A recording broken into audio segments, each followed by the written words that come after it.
Welcome everybody. Thank you for taking the time to join us for this Being MSK Confident webinar. It's being hosted today by the Wellbeing at Work programme at East Sussex County Council, the public health team there. My name is Stuart Marquis. I am a practitioner with the public health team, and I work as part of the Wellbeing at Work programme. And also today we have David and Anne-Marie who join us from the Sussex MSK partnership, and they'll be taking us through a little presentation that they put together talking about the work that they do. So what are our plans for today? So we hope to run for about 45 minutes and then have a Q&A session towards the end of the session. But in terms of the agenda for today, we're going to take a look at MSK health in itself and have a discussion about what a good MSK health looks like, what it is.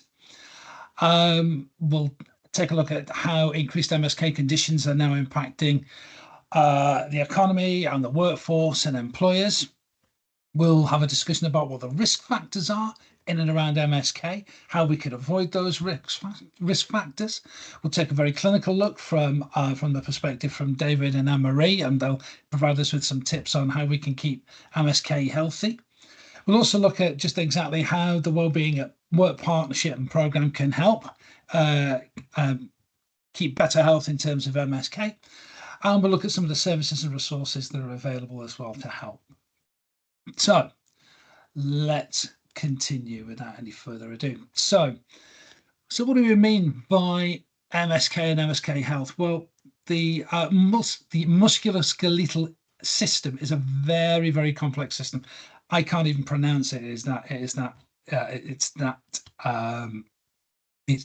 difficult of a system, but essentially it's principally made up of bone, muscle, tendon, ligament, and cartilage tissue. And it's the framework and the system really that gives us the mobility that we all enjoy. It allows us to stand, to walk, to run, to jump and to dance, and even move down to those very, very fine and delicate motor skills that we use every day, things like threading needles and so on. Our MSK health can be impacted in a number of different ways. So, example, through injury, so things like broken bones or torn ligaments. And it can also be impacted by diseases as well, such as osteoarthritis, which is a degeneration of joint cartilage, and osteoporosis, which is a decrease in bone density and increased fragility, which makes bones more susceptible to fracture. Age is also a primary factor in the decline of our MSK health. And that's when as we age, we do start to see prevalence of conditions such as arthritis. Also, as we age, we start to see what we call more multi-morbidity, and MSK becomes an increasing issue. And the number of people that we have living with 2 or more long-term conditions, or as we say, multi-morbidity, is growing, and it's becoming increasingly common.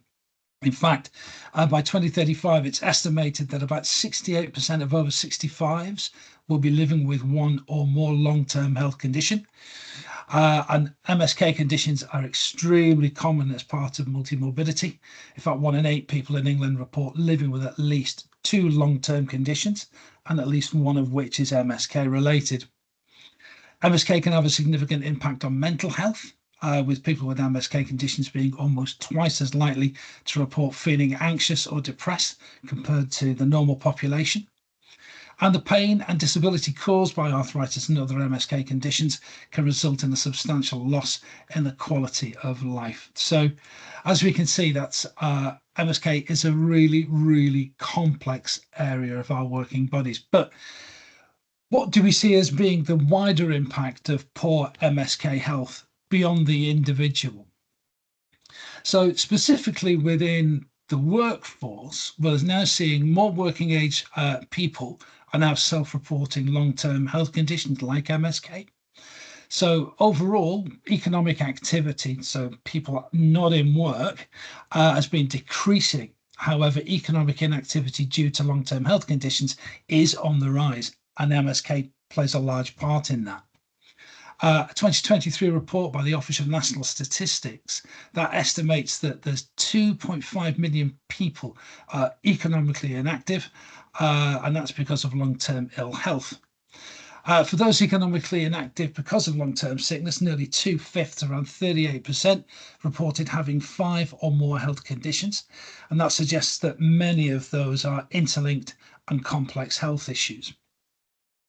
And for those who are inactive because of long-term sickness and who had a main health condition that is musculoskeletal in nature, over 70% have reported that they've had more than one type of musculoskeletal condition, so it doesn't come singularly.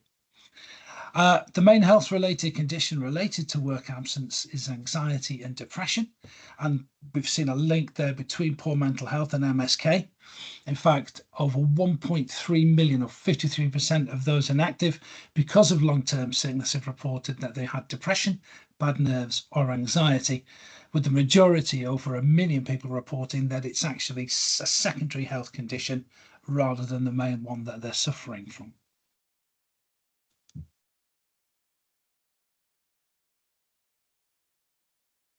So how does that impact employers? Well, overall ill health is estimated to cost about 138 billion to businesses in the UK in a year. And that essentially presents itself in a number of different ways. Absenteeism, so poor MSK health, accounts for most of the sickness absence in the UK. And it's estimated that about 9.5 million working days are lost each year because of absenteeism. We also have presenteeism, which is when people show up to work even when they are unwell. And that can lead to something called a productivity gap and poor quality work. So it's the gap between what they would normally produce if they were feeling fit and healthy, as opposed to what they're producing in terms of the way they are in terms of their ill health. Obviously, also poor quality of work. And as I say, all of that can increase costs. Early retirement and increased staff turnover. Again, that impacts businesses with all of the associated costs to that. Lots of key skills. Losing those vital skills and experience can impact productivity, service provision, and lead to unplanned recruitment costs. MSK presenteeism can also increase safety incidents. So those employees who might be struggling with the routine tasks that they would normally do due to pain or lack of what they call mental presence, that can lead to accidents. And also the impact on mental health. So that increased levels of stress and anxiety across the workplace, where we're seeing things like targets and deadlines being missed, and also the increased mental health difficulties that the MSK sufferer may have as well. So there are real and significant impacts, as we can see, on employers. So a 2019 report from Versus Arthritis, which is a national charity working with people with MSK, they put forward figures saying that people with MSK conditions are frequent users of secondary and community-based and social services. In fact, the NHS spends 5 billion a year treating MSK conditions, which equates to roughly 3% of the overall NHS budget. And they account for the biggest part of the workload of the NHS. In fact, 40% of the workload is due to potentially preventable risk factors in relation to MSK and other conditions. 1 in 5 people in England consult a GP about MSK problems. And there's about 1.3 million admissions to consultant care due to MSK conditions, and that's 7.9% of all admissions to hospital. 32.2 million prescriptions are dispensed relating to MSK and joint conditions, and that equates to about 195 million pounds a year, which is spent on prescription costs. So we can see the wider burden of MSK there to both our health and our social services and to the wider community.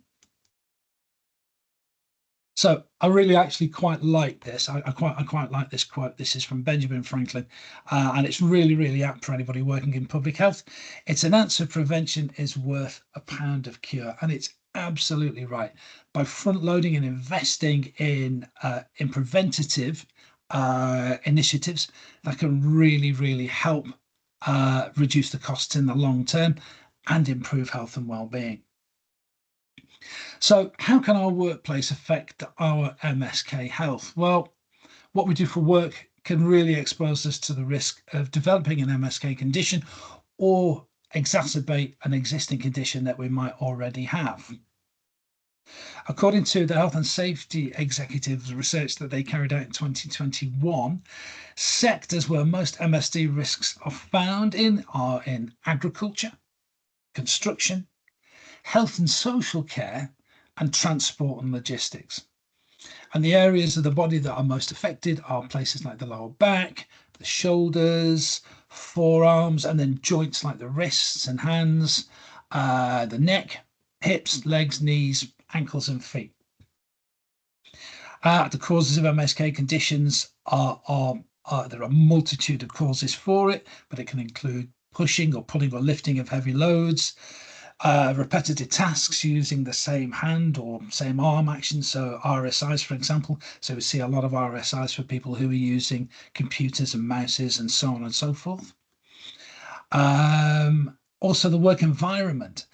Anybody working in a poor working environment, so including temperature and lighting, for example, that can help impact people's musculoskeletal health. Poor work organisation, including things like work pressures or job demands or lack of work breaks, can be a significant cause as well. And there's also stress and other psychosocial factors that can contribute to the risk of developing musculoskeletal disorders. So people who are placed under considerable stress, that can start to manifest itself in terms of pain in and around the skeleton. Again, also lifestyle factors. A lot of lifestyle choices that we make can also increase the risk of our developing various long-term health conditions, including MSK. So, for example, the lack of physical activity, that can be a significant risk factor in developing MSK and other long-term health conditions. Exercise, particularly where MSK is concerned, obviously helps strengthen muscles. It improves our blood flow and our bone density. In fact, sedentary behaviours are beginning to cost the UK something of an estimated 7.4 billion a year, and that includes about 0.9 billion just to the NHS alone. Achieving and maintaining a healthy weight, so carrying excess weight, can also have a negative impact on our joints, our knees, and our hips. And again, a balanced diet is important for bone health and overall well-being, which again can help prevent conditions like osteoporosis and falls. Smoking, tobacco smoke, we know how harmful it is. It has over 7,000 harmful chemicals and compounds. And we're also aware of what its impact can be on other areas of our health, like our cardiovascular system. However, it can also really impact on bone density, and it's a risk factor in osteoporosis and rheumatoid arthritis. And it's also associated with more things like more bone fractures and with slower healing. So a smoker who might need some form of operation, if they are a smoker, if they need a hip replacement, that's going to be something that's going to have to be considered in terms for their recovery and recuperation. Excess alcohol as well. Long-term excess use of alcohol can significantly damage health. It can affect again bone health and reduce muscle strength. So long-term health conditions, so they don't act in isolation, and they can compound various health issues that we may have. And those suffering from painful MSK conditions are more likely to suffer with poor mental health, like depression and anxiety. They're less likely to remain active, with 4 in 10 people who have MSK conditions remain completely inactive. So we can see it's a circle, and it's a lot of different compounding things affecting people's general health. So the Wellbeing at Work program. So how can that help employers and employees take better care of their MSK health? Well, our program is a structured award system, which essentially rewards employer commitment to health and well-being in the workplace. But first and foremost, it's a partnership between employers, program leads, and external partners such as the MSK Partnership. So David and Anne-Marie. And it's all working to provide you with the skills and knowledge that you would need to improve the health and well-being of your employees and the overall health of everybody in the workplace. And we do this by fostering a supportive culture in the workplace through things like awareness campaigns, training, and accessible support. The Wellbeing at Work program can also help reduce work-related musculoskeletal pain, prevent injuries from worsening, and improve overall employee well-being and productivity. Prevention and early intervention is also a strand of the work that we do. And that's understanding and supporting the need to reduce risks to MSK health. So, for example, we help promote movement, better eating, reduction in weight, stopping smoking, and increasing health literacy within organisations. So, understanding just exactly what the issues are around various health conditions and exactly what employers can do to help prevent them. We also provide access to support and to treatment. So, obviously, we introduce people to partners and members to services such as the MSK Partnership. Also, things like the Wellbeing services, such as 1U East Sussex, which is a partner organisation of ours, and also places like the Sussex Mindfulness Centre, which deals with low intensity mental health issues. They offer a lot of different services there and free help and advice. And lots of other different health resources as well that we can provide to help improve employee health and well-being. For us as well, it's also about fostering a supportive culture. It's about engaging with and developing a commitment from all levels of employers and organisations that we're working with to provide a safe and healthy workplace. And that's crucial for anybody's success working within the programme. It includes the creation and development of policies around sickness and return to work. So essentially ensuring that there are processes in place to allow sickness to be managed and people to come back into work when they're ready. Ensuring things like facilities to prepare food and lunch are available within the workplace. So facilities where people can microwave things or cook things or have a break away from their daily tasks.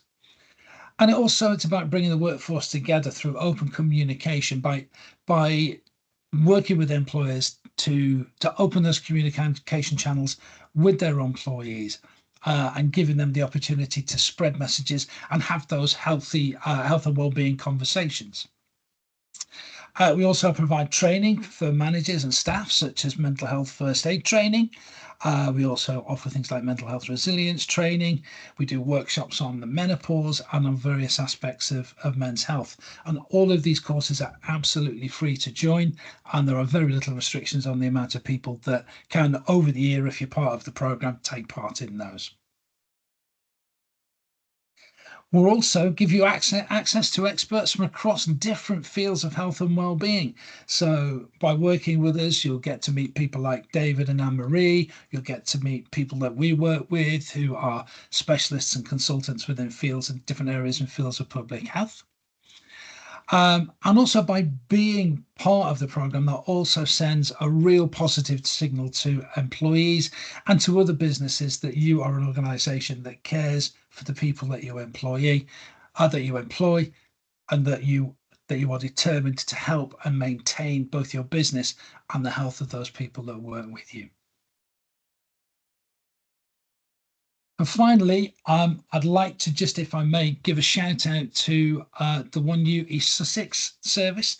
Now, this is an integrated lifestyle service that's commissioned by ourselves at East Sussex Public Health. And it's a real asset to employers that can really help reduce those lifestyle factors that can be a significant risk to MSK. They work with employers and support employers on a better health journey. There's lots of things that they can offer. They offer free training around things like NHS health checks and stop smoking advisor training. They also provide our workplace health champion training, which gives workplace colleagues who might be working on the programme the skills and the confidence that they need to support in terms of the implementation of the Wellbeing at Work programme.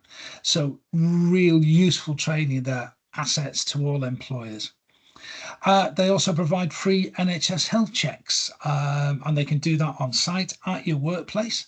And that's available to adults who are aged 40 to 74 who live in East Sussex. So you wouldn't have to let your employees go out there. They, as long as you can accommodate them and provide them the space, they will deliver those health checks in person at your site of work. They can also look at things like healthy weight, so giving you the advice and the support that you need for you to achieve your healthy weight or your weight loss goals. Active health. Through their health and wellbeing program, they can provide tailored plans to reach your health goals through advice and support on increasing things like levels of activity, better understanding and knowledge of nutrition, how you can get better sleep, and also looking at things like increased mindfulness as well. And finally, they also offer things like services like smoking cessation, which helps you people quit tobacco for good, and also advice on people who might want to look at drinking less alcohol. All of the services that they provide are free. And it literally just needs you to make a phone call or send an email, and I've included the email address and the telephone number there for the One You service over at Eastbourne, and I'll make sure that that is also added when I circulate these slides out. So that is MSK and the picture from a public health or a population perspective. I'll stop sharing this now, and I'll ask if anybody has any brief questions before I hand over to colleagues, to Anne-Marie and to David. Anybody have any comments or thoughts that they'd like to share with us? Nodding at all. So that really short presentation has managed to give you all of the insight and all of the information that you need about what we do here at Public Health and how MSK impacts not only the individual, but different aspects of our lives. Absolutely fine. We shall move on. That took less time than I suspected, I have to say. I was looking at about 20-25 minutes, but maybe I just rushed through. I don't know. David, Anne-Marie, are you happy to start presenting now and tell us a bit more about the MSK partnership? Yes, let's just share our screen and bear with me. This is where it could go wrong. Oh, I doubt it.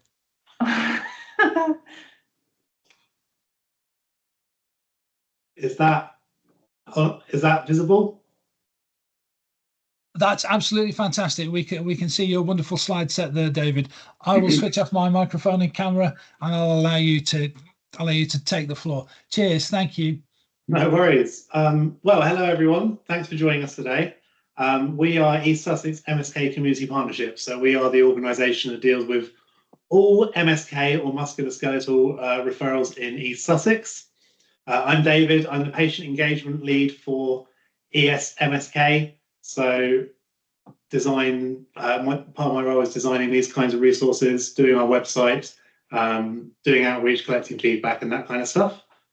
My name's Anne-Marie. I'm actually one of the clinicians, so I'm an advanced practitioner, so a physiotherapist by background, and I work with David as a bit of an extra to deliver some of this training as well.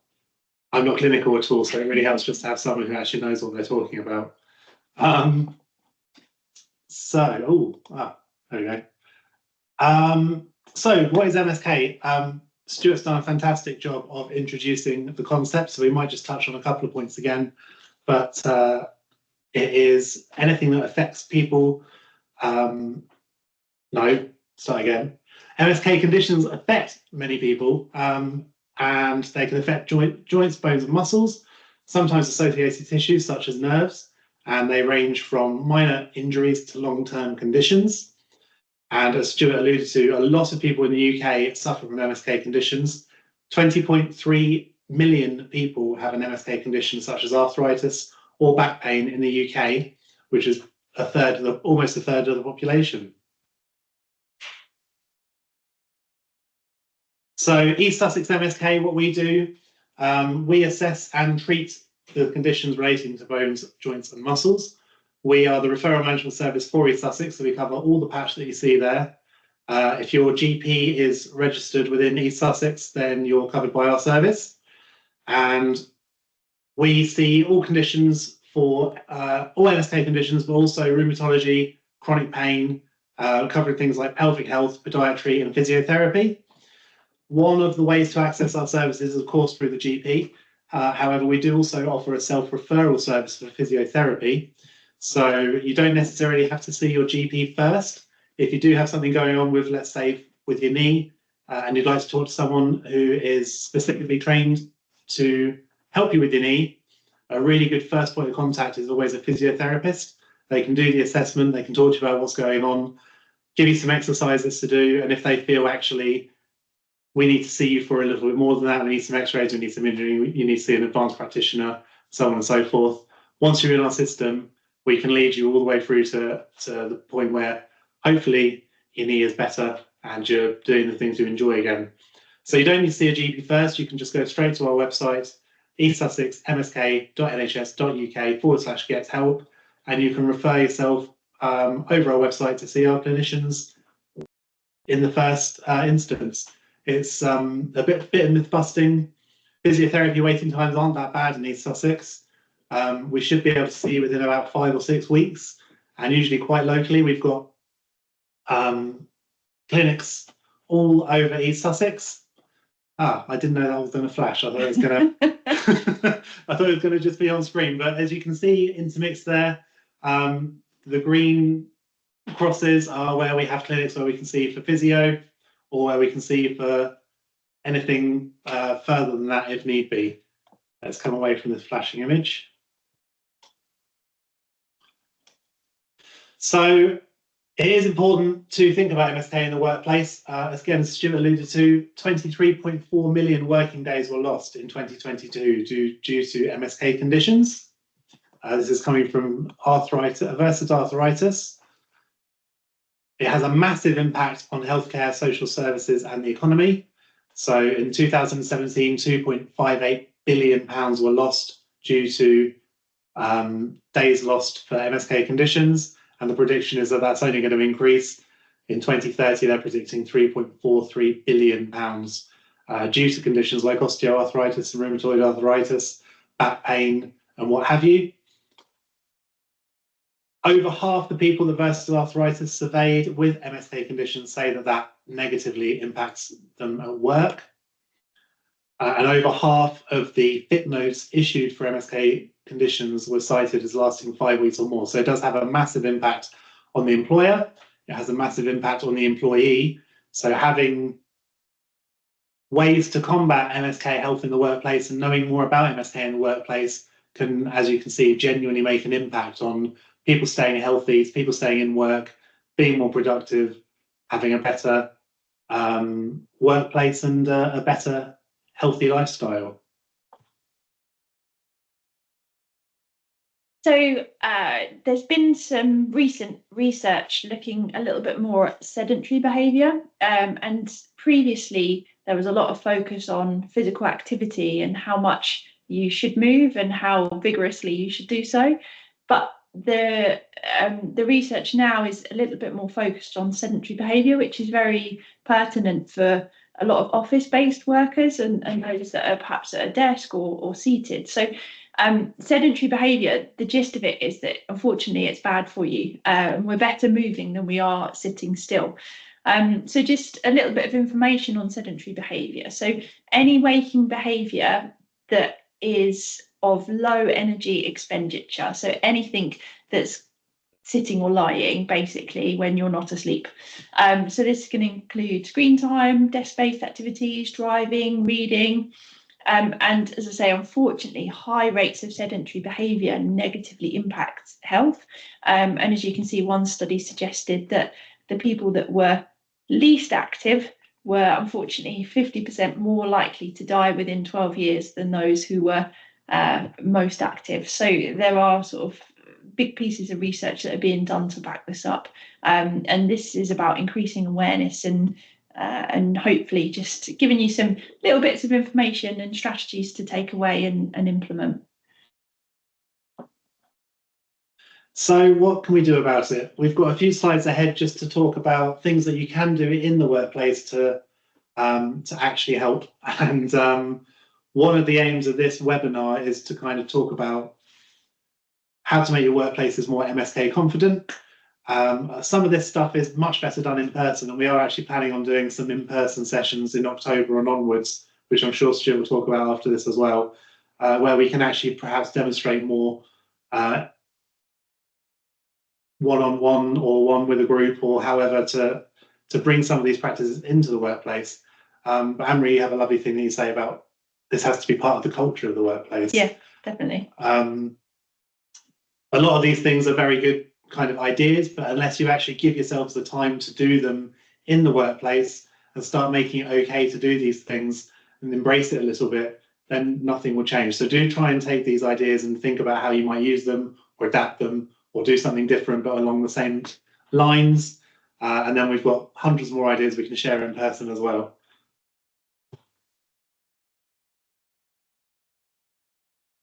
So first off, changing things up, taking regular breaks. There's perhaps more in a work in an office-based environment. There's a lot of sitting at your computer and sitting at your desk, and I think it's recommended that you should get up at least once every 40 minutes. Is that correct? And the traditional things, people are going to go to the loo, people are going to go to the water cooler, people are going to go and get a coffee. But there's other things that you can do as well. One of those will come later. You can find some ducks. You can go for walking meetings. There's lots of things you can do to break up those times sat at a desk.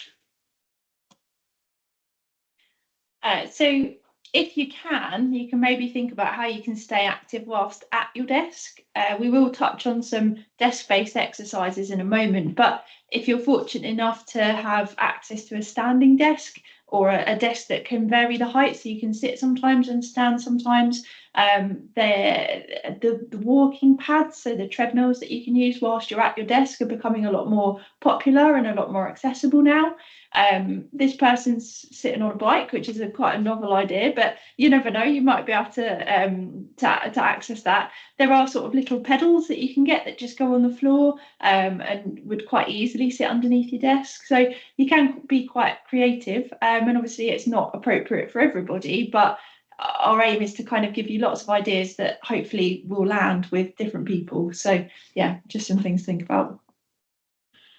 A major part of being comfortable in the workplace is workstation assessments, but you also need to make sure you follow through with these. So a lot of organizations have part of their induction is doing a desk, is it DSE, desk assessment. But then there's also a lot of organizations where people work from home. So think about the way that you're set up in wherever you're working. You might have a brilliant setup at work, but if you have to work from home, I know some people that over COVID were working on the corner of a bed and just not set up correctly. So it's really important to make sure that you've got monitors in the right places, seats in the right positions, that you're working comfortably. And there's some great information sheets on how to set up correctly on posturite.co.uk. So that is the link available on the screen there as well. Do have a look at those and make sure that you're doing that for yourselves and your colleagues. It's also really important to think about quality manual handling training for everybody. Traditionally, you might think about manual handling perhaps in healthcare environments or construction, etc. But actually, lifting a full box of printer paper can be just as heavy as some of those tasks in more traditionally sort of manual roles. So even for office-based workers or more sedentary workers, manual handling can be just as important and perhaps something that's overlooked sometimes.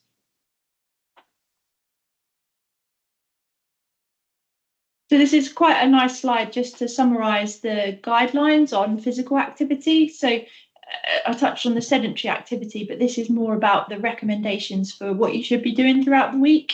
So there's a bit of a combination here. So trying to combine moderate intensity activity, vigorous intensity activity, strength on at least 2 days a week, minimising sedentary time, as I mentioned, and certainly as you get older, balance is also a really crucial part too. So yeah, a couple of days of balance, a couple of days of strength, and then moderate or vigorous intensity spread out throughout the week.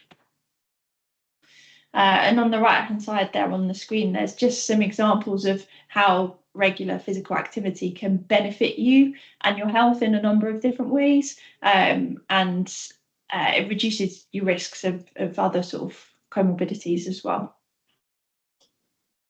This is quite a nice summary. So some is good, more is better. And even if this is the only bit that you take away, please go for it. Make a start today. It's never too late. And every minute counts. So doing something is better than doing nothing, definitely. So something we tried to implement across the organisation really recently is about walking and standing meetings. So this is quite a nice novel concept, and it's not always appropriate to conduct your meetings in a walking or standing fashion, but there are often elements of your meetings that perhaps you can walk or stand for. So maybe if you have a regular meeting, you can have a standing agenda item that's always conducted in a standing position. So you're just up for, I don't know, a couple of minutes every hour of the meeting. These are just some stats related to physical inactivity. So in some ways, it's very similar to smoking. So sitting still is or can be quite detrimental to your health. So walking and standing meetings really they do need a bit of planning, and there's a little sort of how-to guide that's up on the screen here, and I think we're happy to share this as well. So feel free to reference this. So just a few tips really. Preparing an agenda is important, letting people know in advance to make sure that they're appropriately dressed or have the right sort of footwear on, particularly if you're going outside. Planning your route is important, and considering the physical ability of your team, keeping it succinct, using minimal resources. You're not going to be able to deliver a whole PowerPoint presentation when you're out wandering about, but as I say, certain things will lend themselves to this better than others. Smaller groups would usually be preferable to allow everybody to contribute and be heard, and it's important to follow it up and seek feedback. So the other important thing to consider is perhaps being mindful of what you're discussing on your walking meeting and whether that's appropriate to be in public. So yeah, there are some considerations, but benefit wise, it's good for your physical health, your mental well-being. It's good to get out in the fresh air as well if the weather's nice, and it's a good sort of way of bringing people together socially as well, and perhaps for people that respond or learn or contribute in different ways, it's a nice change.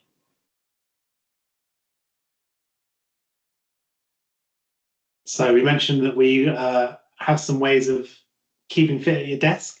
So if you are in a desk-based role, Chartered Society for Physiotherapists have these posters available on their website. Again, the link is on the screen there. These are really great just to print out and plaster around the office and make sure that people are doing. We wanted to demonstrate some of these, but we might disappear off the camera. But feel free to join in if we just talk you through a few exercises, because we do appreciate the irony of talking about less sitting when we're sitting here delivering training on a computer. So Dave is just going to kind of talk us through some particular exercises to do. So either I'm going to look silly or you're all going to join in with me, but hey. do give them a go, because we have actually already been sitting here now for 40 minutes, so it's a good chance to do some exercise. 3 that we've just picked out here. Let's start with the chest stretch. So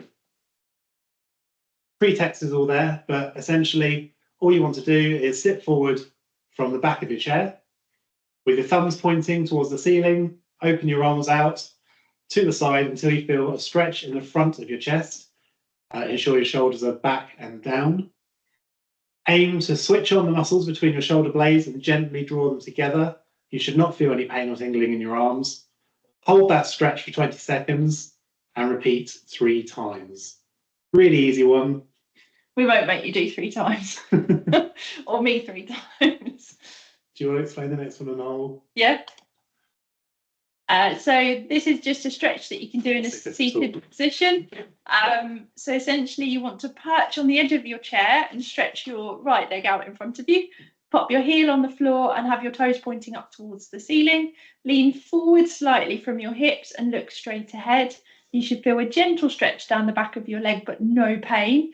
And again, holding for 20 seconds and repeating 3 times. And obviously you don't want to leave out the other leg, so do both. Another good one just from your chair is the chair twist. So sitting slightly forward in your chair, rotate your head and upper body to the right. Oh, I've gone left. Sorry. You've gone left. I'll show you. Take your right arm and cross it over your body so that it meets the chair's left armrest. If it feels difficult, rest your right hand on the side of your left knee. I'm trying to do it in opposites of what it's saying. Then rest your left hand on the top of. I'm going to go back to what it says here because I'm getting myself confused. Rest your right hand on the top of the back of your chair and keep your feet flat on the ground while performing a stretch. And again, hold for 20 seconds, repeating 3 times and then switching sides. So what these exercises will do is they'll just oxygenate all the bits that have been sitting there, won't they? And unlock your... Lubricate some joints. Yeah, lubricate your joints. So this is a great game that we'd like to introduce. Ooh, if we don't destroy the computer environment first. So this is a little game you can play in the office, and we were talking earlier about ways that you can have desk breaks, and it's not just the same kind of going to the toilet, going to get a glass of water or a coffee. It's a different excuse to get up from your chair. I'm going to let Anne-Marie take the reins because it's her game and it's brilliant. I don't think it's my game, to be honest. I must have found this idea online. But essentially, you can get some very, very tiny little resin ducks. They come in packs of 100 normally, but I've only hidden 10 around the department. And essentially, it's like a treasure hunt of find the ducks. You can create a scorecard. We've had some good ideas from different people. You can hide 10 different colours. You can give them names. You could have a duck monitor that hides the ducks every month. But essentially, it just gives people something to do on that 1 or 2 minutes when they're up from their desk. So yeah, there are some interesting ways you can kind of spin this. Now we have on the next slide got a little bit of a virtual find the duck. It is tricky, so you're gonna have to get close to your computer screens, but just have a look, see if you can spot the 3 ducks in the picture. We'll give you I don't know, 10 seconds or so. Yeah. See if you can find any of the ducks in any of those pictures. This is our office in Eastbourne, and I'm the duck hider in Eastbourne. So once a month, I'll move the ducks somewhere new, and if someone finds all 10 within the month, they get a prize from our charity food box. My rule that I've implemented is that they're never going to be behind anything. You don't have to move objects. You should always be able to see them by leaning around an object or by looking up or down. So I do use kind of the full roof to floor levels to hide these ducks, but sometimes in very interesting places. Right, hopefully you've had a chance to find a duck. I'll show you where the first one is. Oh, someone said one in the tree. Actually, yeah, has anyone else seen any?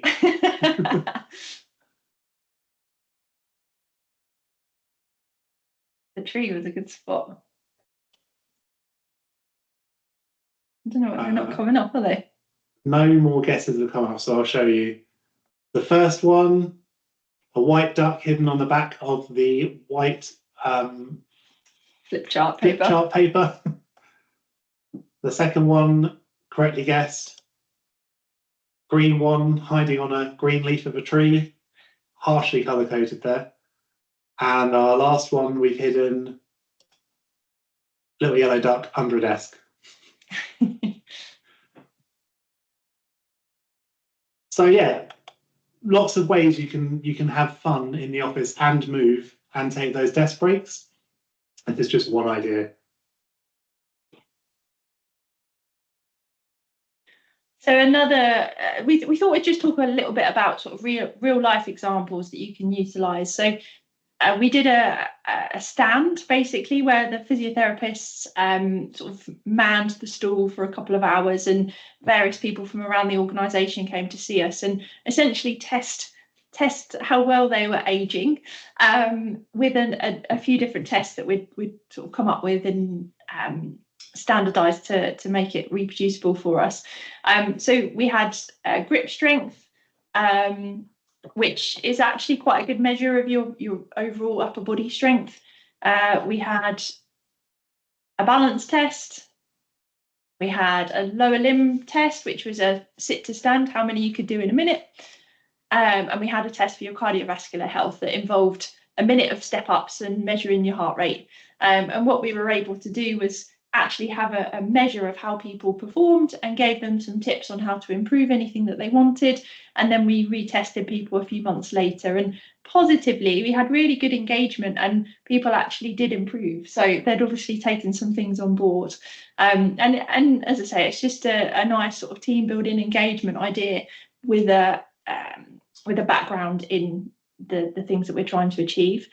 We also had a team that were doing sort of team squats. So every hour they got up and they did 10 squats all together, and they kept that up for a good couple of months. And interestingly, their lower limb strength did improve. So it does work. I think we got people back in the gym after they'd perhaps let their gym memberships lapse as well. So it did have a positive outcomes. When you introduced it to our team, we had one member of the team who was so upset by their grip strength test, they went and bought some training aids to make their grip strength better, to be the most improved in that aspect for the next round of results. And I admit that for me, I rejoined a gym as well because I thought, no, I'm going to get better next time. It's really good at promoting some competition within the team. And we've also just had a look online, and actually, if you wanted to do this yourselves, it's not expensive to get a grip test. It's called a dynamometer. It basically gives you a measure of force that you can grip, and they're widely available apparently on Amazon. So about 20 quid, and then you can do these tests in your own office.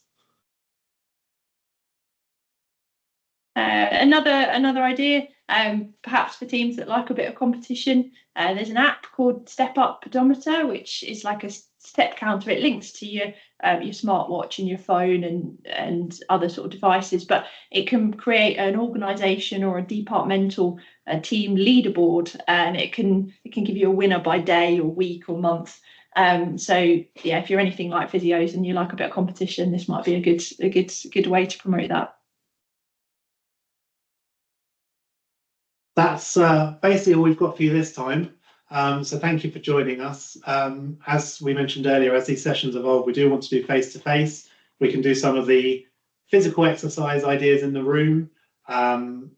We do have the ability to come out and see you in your workplaces as well. So if there's ever big old team days or anything that you'd like to get in touch with us about, I'm sure Stuart can pass on our details or arrange it through Wellbeing at Work. Until then, loads of self-management resources on our website. You can do physio self-referral, it's really easy to do, and we can see you quickly, and then you can get hopefully you can get your colleagues moving in the right way very soon, and positive impacts all around. We're happy to take questions. I think we've got about just under 10 minutes. I'll just stop sharing the screen. That's absolutely fantastic. Anne-Marie, David, thank you ever so much for doing that. Full of really, really useful tips and advice. Again, from our perspective, it's all about prevention. It's all about keeping active. Try not to be as sedentary as we are. So thank you for that. I have a question for you because, I mean, as you both know, I'm getting a little bit older now. I mean, I'll be 30 next year, and yeah, you liar, they say. But no, I'm getting a little bit older. What 3 things would you suggest for you would be the key things to do? If I only did 3, what would you suggest they might be in terms of looking after myself and preventing those MSK risks as I age? Oh, 3 things. That 3 things is quite a lot. That would be nice if everyone wanted 3 things. Oh, Um, right, okay. I think strength is a big one that's perhaps underappreciated. So if you do have access to a gym or you have weights at home, I think resistance-based exercise is often something that is overlooked. I think people are getting this is a very generalized statement, but Yeah. people are getting much better at doing a bit more walking and being a bit more active and moving a bit more, but perhaps don't fully appreciate the importance of the resistance-based activities, such as strength training and the benefits that can give. I think balance is a really good one too, because from the sessions that we've done with our colleagues, everyone has been very surprised at how bad their balance has been in some cases. And not even something like standing on one leg, just walking along a pretend tightrope. Everyone has been quite surprised. And thirdly, I'd say just think about some really easy to implement things, particularly if you are a little bit more sedentary some days at work. I think that would be an easy change that you could put into place, be it setting a reminder on your phone to get up and have a stretch, or just something that doesn't take a lot of effort but will actually make a big difference. No, that's fantastic. Thank you. I have to say, I'm guilty. I'm guilty of that myself. I spend most of my day sat at a computer screen, and very rarely do I remind myself that I do need to get up and actually make some form of movement, get out of this room, go for a walk, so on and so forth. So yeah, I do. I get that, and that's really, really useful. And I guess things like resistance training, that you don't really need to join a gym. I guess you could go to the local park. A lot of local parks now have got things like the frames where you can do pull-ups and so on and so forth. So it's using your own body as the resistance, I guess. And again, balance. I know balance can deteriorate as well as you get older. And I find myself turning quickly and nearly going lopsided on the odd occasion. So maybe that's something I should look into.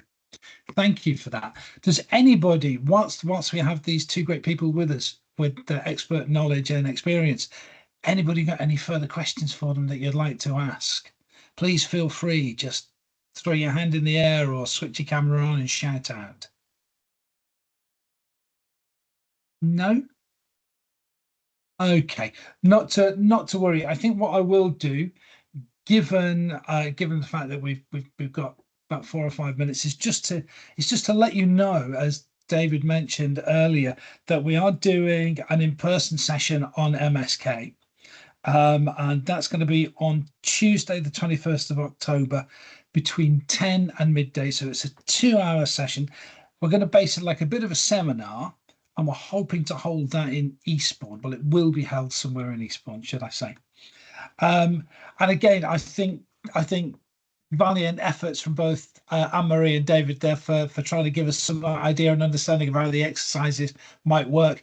But I think, again, just being in person and actually seeing those demonstrated, because the session that we're looking to put together in October will be a lot more interactive. So there'll be the opportunities to try these type of things out. We're also looking to get a couple of other presenters there as well. We're looking to hopefully get a colleague from Connect Health that deal with a pain management service. So obviously MSK really is about, for those who are suffering with it, it's really about managing that pain and discomfort, because it's such an impact on people's daily lives. And there'll be lots more, hopefully, as well, that we'll try and pack into that 2 hours. And you never know, we might even get you a coffee or a tea as well. So you can book those. You can book those places on there. That's already available on our Ticket Tailor site. Anne-Marie, you raise your hand. I think, sorry, I thought David wanted to jump back in with something. Oh, no, please do, David. I just wanted to check that I think I've got on the 21st that we're doing it 2 in the afternoon.